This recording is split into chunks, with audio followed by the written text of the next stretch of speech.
Hello，大家好，我是 Vera。虽然我也是菲菲妈，但是我有我自己的名字，我叫 Vera。OK， 上一期的结尾我有特别预告说，我这一期会做音效书的书单介绍。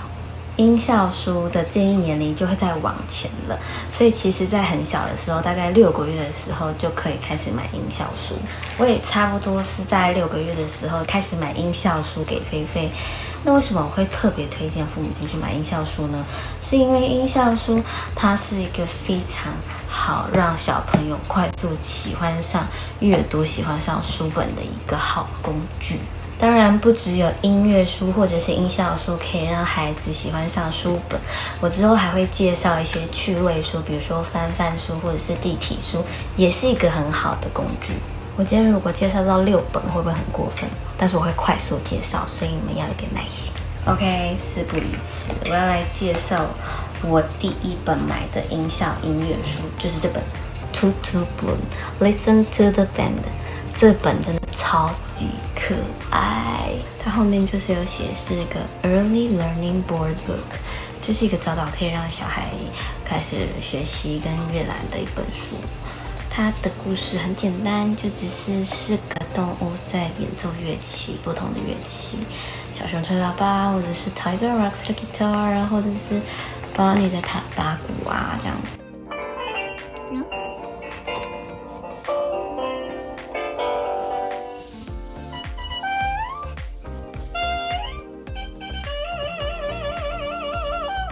这本书大概菲菲会做的时候就很喜欢看，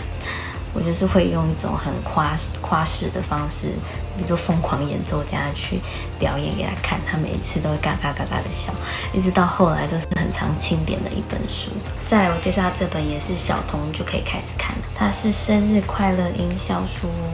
它很有趣，就是它每一页都会有一个人物主题、人物生日，然后就按这个键 plus 这个键，它就会唱祝你生日快乐。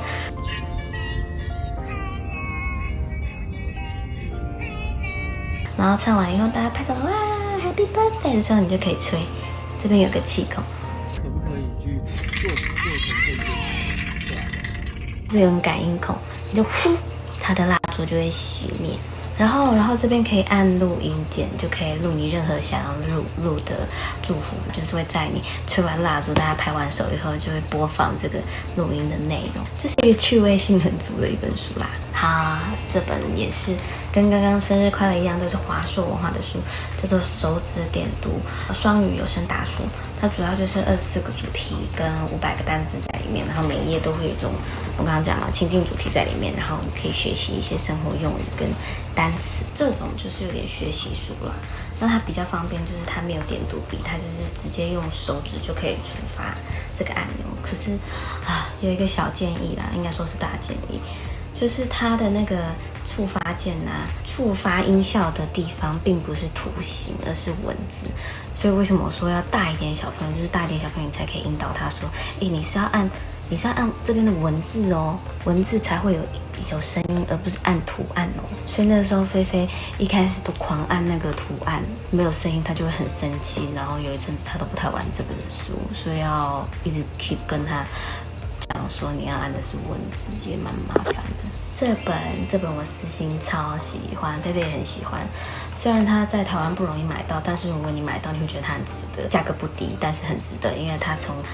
年纪很小，菲菲大概是1岁左右开始会使用点读笔，到现在2岁7个月，都还是非常经常拿出来玩，而且一玩就可以玩很久。它里面就是有各种情境，动物园啊、车子呀，到四季呀，到职业啊，还有有一页这个是游乐园的介绍。它很超值，就是因为它的音效非常的精致。为什么讲那么多是非常？是因为我真的很惊讶日本人的做工。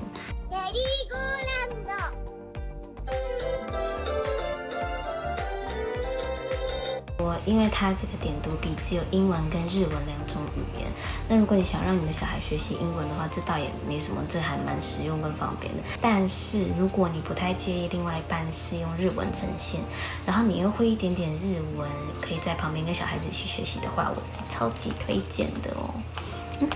很喜欢。再来介绍这本 Pupi and Vivaldi 不用我多介绍吧，他就是意大利有名的作曲家。那我买这些古典音乐书、故事书，其实不外乎就是想要培养他一些音乐素养了。但是我也不在乎他未来是不是音乐家啦，只是多少给他一点选择跟认识。然后确实我在做胎教的时候，我也都是放什么莫扎特跟一些古典乐给菲菲听。因为我也是听说，就是从小给小孩子听这种比较优美的曲子，他们的性情会比较稳定跟自制。这个我是买英文版的，英文版的是叫 Puppy， 中文版好像叫做 Paco 的样子，你们可以去看，它有几个主题，还有什么 Puppy and Mozart、Puppy and Brass Band 啊 ，Puppy and Orchestra 啊，你们可以去查搜寻喜欢哪一种主题。主要内容就在讲 Puppy 去逛那个威尼斯的嘉年华，然后每页就会有一个音效键，按下去就是维瓦蒂的一些主要名曲，什么的 Four Seasons 啊，跟Concerto for the Two Trumpets 这类的。最后一本，觉得我讲超多话的，柴可夫斯基的《睡美人》音乐故事，也是古典乐，妈妈的私信。他还有另外2本也是他的名作，叫做《胡桃钳》跟《天鹅湖》。那这也是我的私心啦，因为其实他对这种童话故事，我觉得没有那么的喜欢。可是我总是可以用一个很浮夸的疯狂演奏家的方式去表演给他看，然后吸引他去看这本书。虽然不是他最爱的，但是也经常可以让他接触到这些古典乐，然后也时不时可以捞出来，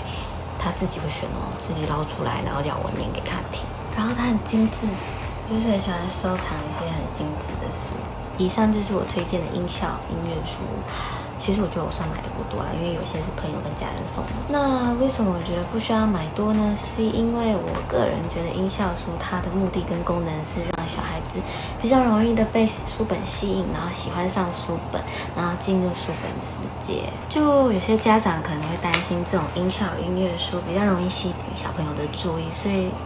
他们可能会在那种文字比较多，然后需要叙述比较多故事内容的书会比较没有兴趣。其实我觉得有时候是看年龄啦，音乐音效书就是针对年龄比较小，然后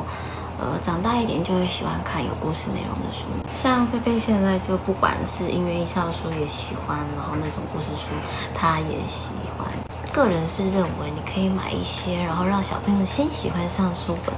之后的都好。所以咯，还是推荐你们买几本音乐音效书都买吧。OK， 下一期我们来介绍认识情绪的书啦，好不好？那我们就 see you。